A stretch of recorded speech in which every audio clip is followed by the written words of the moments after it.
మేము రేవంత్ రెడ్డి గారిని నిన్న కలుసుకోవడం ఒకటేసారి కాదు, ఇంకా 100 సార్లు కలుస్తాం. తప్పేంటిది? మొన్న రేవంత్ రెడ్డి గారు మోదీ గారిని సెంట్రల్ మినిస్టర్ అందరూ కలిసిండు రాష్ట్ర అభివృద్ధి కోసం. మా నియోజకవర్గ అభివృద్ధి కోసం 100 సార్లు కాదు 1000 సార్లు కలుస్తాం. తప్పేంటిది? మేము హ్యాట్రిక్ ఎమ్మెల్యే కావడానికి 3 సార్లు నాకు బీఫామ్ ఇచ్చి మా మీద పూర్తి నమ్మకం విశ్వాసం ఉంది. మాకున్నది మాకు వాళ్ళ మీద ఉన్నది. టీఆర్ఎస్ పార్టీ మేము బతికినంత కాలం టీఆర్ఎస్ పార్టీని విడేది లేదు. నియోజకవర్గ ప్రజలు మినీ ఇండియాగా మారి ఉన్న పటంచెరు నియోజకవర్గ ప్రజల కోసం ఎక్కడికైనా పోతాం, ఏమైనా చేస్తాం, డబ్బులు తీసుకొస్తాం, అభివృద్ధి చేస్తాం. ముఖ్యమంత్రి గారిని కలిసిన 4 ఎమ్మెల్యే మీద ఏదైతే అభియోగం చేస్తున్నారో దాన్ని ఖండిస్తూ పూట పోతాం, ఈవినింగ్ పూట ప్రోగ్రామ్స్ పోతాం కాబట్టి ఆ సెక్యూరిటీ విషయంలో కూడా అడగడానికి పోయినాం కాబట్టి అదేవిధంగా ఇంచుమించు 50 కోట్ల పనులు జరుగుతున్నాయి. వాటిని కూడా మరి ఆన్గోయింగ్ వర్క్స్ కూడా ఆపడం జరిగింది. కళ్యాణ లక్ష్మి ఆపేసినారు.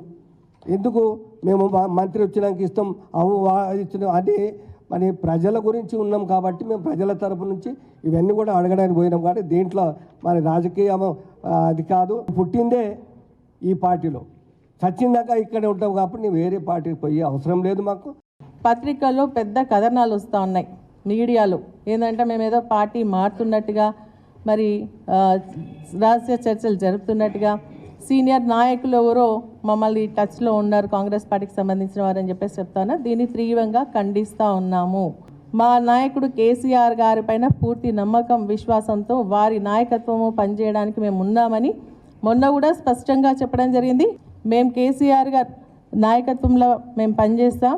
మా మెదక్ జిల్లాకు సంబంధించి రానున్నటువంటి ఎన్నికల్లో పార్లమెంటు పైన మరి టీఆర్ఎస్ జెండా కూడా ఎగురవేస్తామని చెప్పి స్పష్టంగా చెప్తా ఉన్నాం. వచ్చే ఎన్నికల్లో కూడా ఖచ్చితంగా మెదక్ గడ్డ మీద ఎగిరేది గులాబీ జెండా.